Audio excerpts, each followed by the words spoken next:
Thank you, David. Thank you, everyone, for joining us today. We have planned a brief but hopefully succinct and information today around some of the best-in-class implementations that we are targeting for at beginning of July. The next slide lists out what the topics we're going to talk through today. I am welcoming you, but after that, Steve will talk us through some of the benefits of best-in-class and web resources that have been recently approved by the BCS and how they are influencing our work going forward.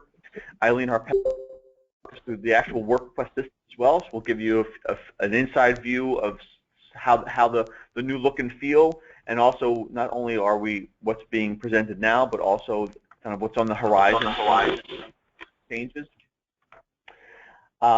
Finally, Eddie will give us a sense of how we are streamlining and improving the tools at your disposal for getting community members to join GSMP. That is one of the pillars of the best-in-class initiative, and at least one of our goals is enabling industry participation. And we'll allocate some time at the end for questions and answers. But that said, if you do have a question during the conversation, please feel free to either raise it during the discussion or send it through the chat. We'll field those questions at the end, or if time does not allow, we'll queue them up and respond to you after the conversation today. So before we go on, any questions or comments around what we're going to be talking about today, or anything you guys want to hear?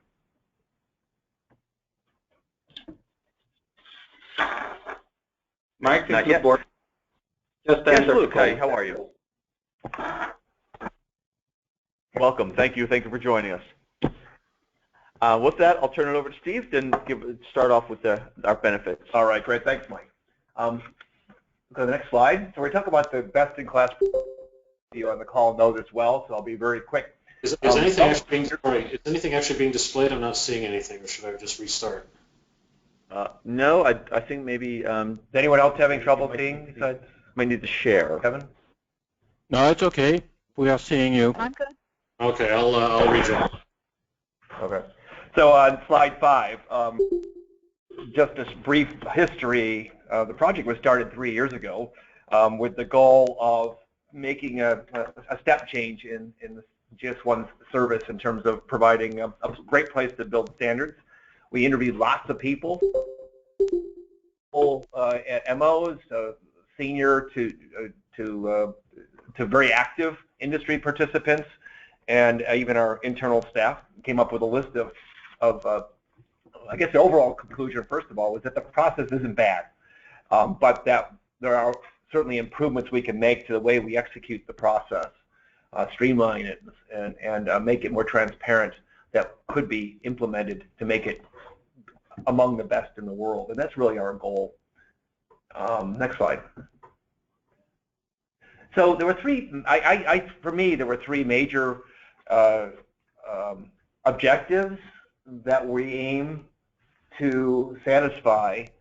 And I think if we do these well, it addresses all the concerns that we heard from the community. And these are all intimately interrelated, as you probably know and will see. I mean, obviously we want to work on more relevant standards, relevant meaning that they're going to be implemented and provide good value to the global industry community, and hopefully multiple regions, in many cases cross-sector would be the best of cases, and of course we know that's not always the case. But given that we're all busy, we need to prioritize, and of course if we can prioritize based on relevance, urgency and or importance, that would be really, really great. Another part of this is, so we're going to have some new entrance criteria we're going to talk about that are going to hopefully make it more clear to those submitting work requests what the expectations are, and be much less arbitrary, but also help us to judge based on the requirement to submit clear use cases, how it relates to the GS1 strategy, and really importantly, who are the key stakeholders, not just the transportation industry, but specific company names and people who are interested in having this done and even are willing to work on it, which certainly shows an even higher level of potential relevance. We also want to have a more efficient standards process. It wasn't bad before, but I think we could do much better. We want to set service levels for what the community can expect in terms of feedback from us on a certain time scale for different elements of the work stream, of the workflow. We want to be more transparent. You'll see some examples of how we're going to do that, including a work request system that's more user-friendly here to see where things are. A really important one I want in terms of efficiency, I'd like to see, and we need to work on this, is how do we make sure we get the right people at the table at the right times? And try to make it clear with better work planning in our work groups that, okay, we need business people at this time to help us with, for example, business needs, and reviewing requirements and reviewing the standard at certain times in the process, but we need other kinds of people maybe on our regular calls to try to make best use of the time of our increasingly busy industry partners, and I guess that goes for MO as well. And then finally, we want to enable broader industry participation. Not only do we hope that the previous two things will help to bring in more, we also want to help our member organizations and give them the tools and the value propositions that they can go out to industry with. We want our member organizations to be proud to bring people into GSMP and to make it a value for them as well as for the global community. We're also going to provide more transparency about who the member organizations are representing in each group, so they'll be able to say, I'm not just Jane Doe from Utopia, GS1 Utopia, but I am actually representing these 5 companies in my country who are really interested in the standard. So it gives more ability. And we're also providing ways for more clear ways for people to participate remotely, which should be especially helpful for our friends who are on in time zones and who speak languages and so on that are not the most common now in GS1. Next slide. So this general schedule, I won't go over the details, but we're rolling out. I'll be talking about the GSMP manual in a second, but we're rolling out the new manual, our new entrance criteria, and a new work request system, which you'll also see in a second now, and then there's a couple other things we're going to be a little bit delayed on, including the new industry engagement steering committee, which we'll talk about more later as well. Because we have a nominating committee now to seat that committee, which will include people from industry, MOs, and global office. So you'll see some other things will be rolling out in the next several months as well. So in the interim, until we have the IESC seated, we'll be taking advantage of our good friends at the Process Oversight Committee to continue their good work to help us with teeing up and checking on and adjudicating any problems with the GSMP process. So next slide, go talk a little bit about the manual as well. I'd like to, is Ken on the call, by the way? I don't see. Ken Traub, who has been really instrumental in helping us to edit the manual, and he was actually involved, as you probably know, in developing the previous one. I think one of the big improvements is that we have a relatively short body of this manual now, which I've had a number of excellent compliments on by those who have seen the current manual. And by the way, there's a link to that on this page, on page 9, and if we can't get to that, we'll certainly, have the slides been distributed as well, in the invitation? I don't believe Okay, so we'll have to make sure we send you the link to the new manual. So we'll send a link to that. But it's 21 pages now that tell mainly about the what and a little bit about the how we do things in GSMP. But it gives a very succinct, relatively succinct, I think the old manual was well over 90+ pages, of what we do and a little bit of the how. And then more of the details of the how are in the appendices. And I've had a number of MOs who've seen it say they're really looking forward to translating this into multiple languages, helpful for engaging their community. Next slide. Next slide, please. So some of the highlights, as I mentioned a little bit before, we're forming a new industry engagement steering committee. Their main role will be to oversee the process, but mainly to make investment decisions about starting new work. And of course, starting a new mission-specific work group especially is quite a bit of a commitment on the time of everybody involved, from global office to member organizations, and especially an increasing number of industry players. So we want to make sure we make smart decisions in the context of in smart evaluations against the entrance criteria. And so we're going to be having a group that's not just global office, which was the case before with the old IEAC, but will include industry and member organizations as well. It'll be co-chaired by Marianne Timmons, or whoever is the head of industry engagement, which is Marianne Timmons now, and also one co-chair from industry, one from MOs, and there'll be a number of industry players. So this will be really an interesting change to the way we've done business in the past. I mentioned the broader ways of participating, including reporting by MOs of who they're representing when they are representing someone, representing companies in their country, but also ways for people to actually join the GSMP group, become official members of it, but work in a distributed manner, which we're going to test out soon. In fact, we're looking for some MOs who are willing to host a distributed work group in their local, if they need to be in local languages and local time zones. And then also we'll be having, for the first time, we tested this in the GTIM Plus on the web group, but making it optional for groups to make their standards available publicly earlier to give industry, a broader industry, a chance to view them and make comments on them before they are going up for official community review and ratification. And I mentioned the entrance criteria would be a major change. Next slide. So I'm going to turn it over now to Eileen, who's going to talk about the new work request system. Okay, thank you all for joining us. We can go to the next slide. This is the work request system we have today. I'm sure most of you have seen it. And why we're making changes today is to incorporate the new best-in-class manual and procedures and entrance. And we've also met with some of you while creating the new design and the new forms in several ways. So if you go to the next slide, the first thing we're going to do is create a new login for you to enter the system. GS1 is working towards some of the logins so that you don't have to have one for each. And today, if you're a member of the Innovation Network, you can use that login to enter the system when we launch. Also, if you're an MO, you can use your MO zone and learning zone. They're all the same, so we're slowly working towards a single sign-on. But that is the first thing that you will need to do when entering the new work request system. And if you go to the next slide,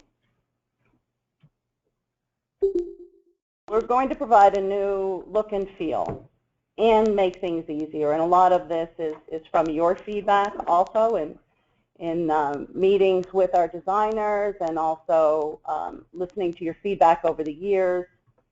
So we've updated our branding, and we've also updated new questions to meet the entrance criteria in the manual. We have new features like saving as a draft. We're also going to improve visibility. So there's a lot of new things coming. It will launch July 6th. If you go to the next slide. As far as the questions go, many of you on this call actually were part of the team that Greg Rowe ran to develop the new questions for entrance criteria. And so what we're looking for is the entrance criteria, for those of you who don't know, is to better define the impact on business processes when you're entering a work request, define regulatory compliance. Is your request strategically aligned with GS1, your MO, or industry? And one thing that is really big is identifying the industry commitment up front and expert availability. So in the new system, we are going to provide help when you are asked these questions. So you'll go to one place, you'll see information on what exactly it is we're asking for. It won't be interpretive, hopefully. Hopefully it'll be very clear what we're asking for and how you can answer. We don't have to come back to you and make sure that we understand what you're saying. So next slide.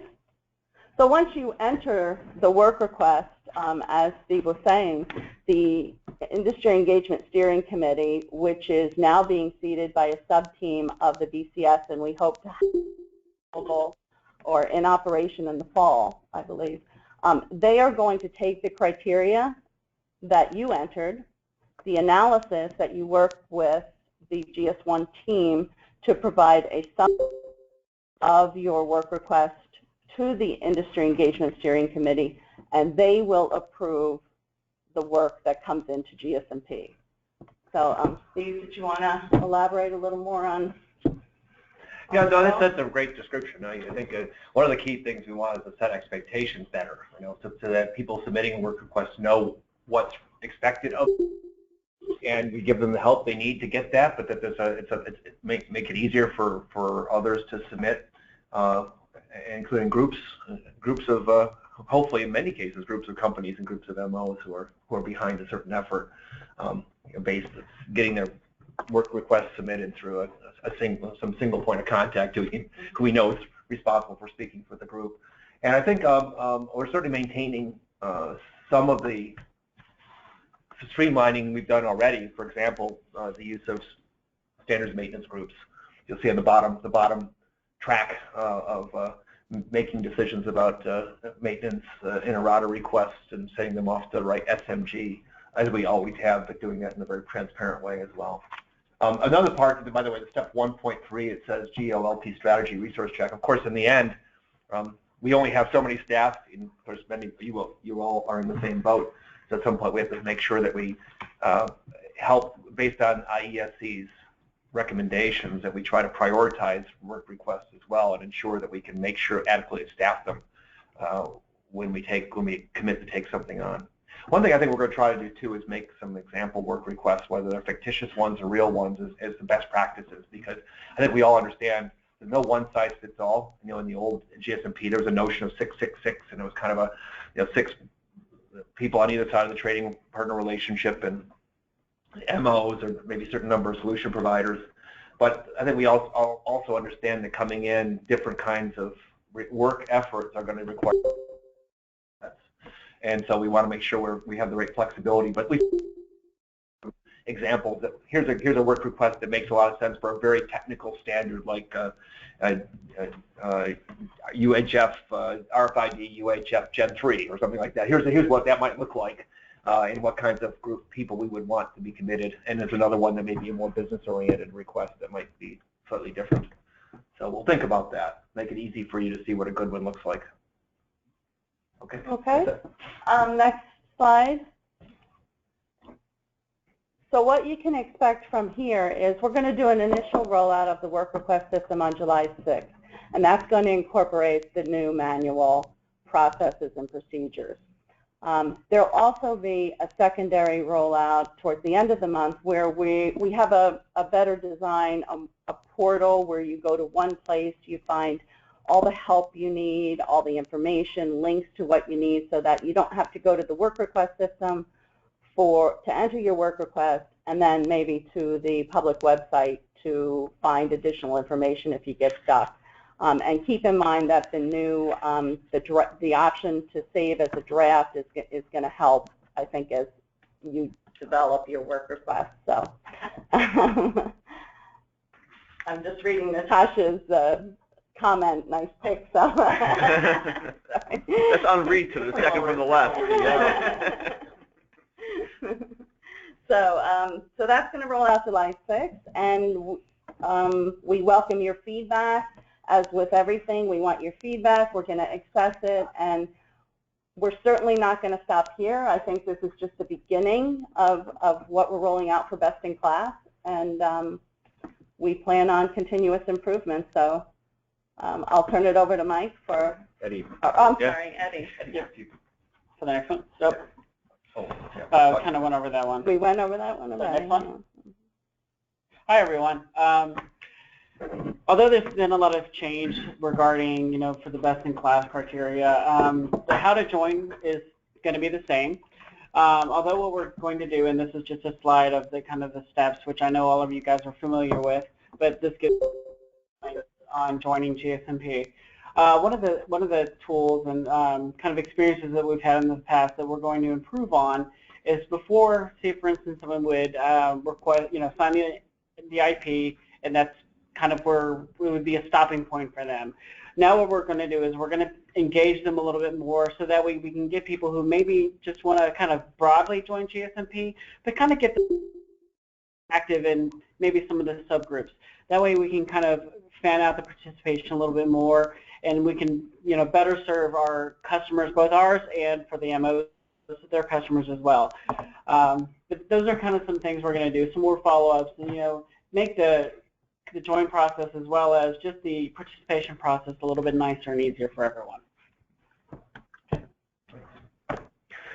So with that, I know we haven't shown you what the actual work request system looks like, and that's partly because we're currently in the process of testing and finalizing and getting it ready to go live on Monday. But I'll say, suffice to say that all the changes are really consistent with the input that you guys have provided, the questions that Greg and the team that he engaged developed. So that's all consistent there, and you'll be seeing more communications over the remaining week around how that's going to be going live, what you should expect, and hopefully some visuals as well. Along those lines, I want to see, just take a pause here. If you do have questions around what we're going live with Monday, and any feedback we can take from you, other than around the pictures. Mike, this is Luke Boardman, GS1 Netherlands. Yes, sir. I think I have a very specific question. Maybe Eileen can help us here. We have in the Netherlands send in a change request 15110, and I think Eileen has come back to us saying that she wants to pilot this new process with that specific change request. Am I understanding that correctly, Eileen?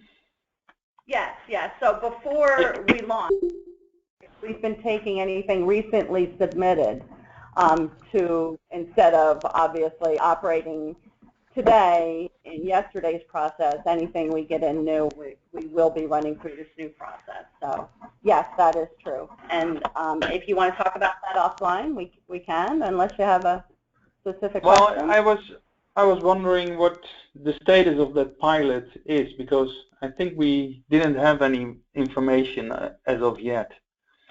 Okay. I will certainly look into that and get back to you on that. Yeah, okay. and I'll along those lines, Luke, I know, and probably all of you are probably interested to understand how we have been piloting and testing this process throughout over the last few months. And I can say that we've been doing so. I think we have about five or so different work requests that we have been using as a test population for running through the best-in-class entrance criteria, the entrance criteria evaluation process, etc. The tagged item performance protocol is one mission-specific work group that we have initiated a launch for related to that. Variable measure trade item identification, I should say, is another one that's making its way through the process right now. And I think we have, like I said, three or four more. Those two are near and dear to my heart. But just so you know, Luke, what I just want to emphasize is you're not the first. You're not the first to go through the process. We have built some experience, and we have a lot of learning. And we've had a lot of learnings, which is very positive. And we a lot more. Yeah, so all of you on the call, to Steve again, as you do interact with the new GSMP processes, systems, we count on you, especially because you're sort of super users of GSMP, to let us know and how we can improve it. And thanks for all your help up till now. David, do we have any other questions from the chat line? I don't see anything in the chat line, no. This is Klaus. One question regarding the community room. This also will be replaced, or it keeps as it is? It's a good question, Klaus. This is Steve Broad again. We actually are, the Innovation Network, some of you may be involved with that, was kind of a test case for building a GS1-wide collaboration platform. Our plan is this year to get a group together, which will include people both inside and outside of GS1, to help us gather requirements for moving what's now on this CAVI platform in the community room to this GS1Y collaboration platform. The goals being, again, for a really consistent user experience across the different functions that we have. In fact, we just had a call before this about a new called We Share platform, which all the training offices around the world are going to share using the same online collaboration platform that we've used for innovation. And we are moving we're creating a marketing platform too. And the idea being that somehow for our global users who are industry or MO, to make sure we provide a consistent look and feel and functionality, and also allow for access across systems, single sign-on to everything we do, as Eileen mentioned. So that is the goal this year, to replace, I'd say by a year from now, to have a new collaboration platform that's better than before. So if anyone's interested in participating requirements gathering for that, let Eileen know, or Mike. Sure. Okay. Good question. Any other questions? Yep.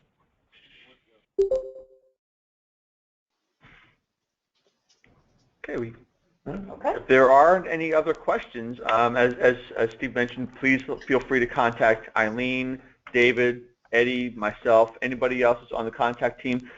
We point you to the GSMP email address. I'm sure you're all very gsmp@gs1.org. If you do have questions, and especially once we do go live, we will have extra support on hand to support any questions you may have as you're submitting those new work requests.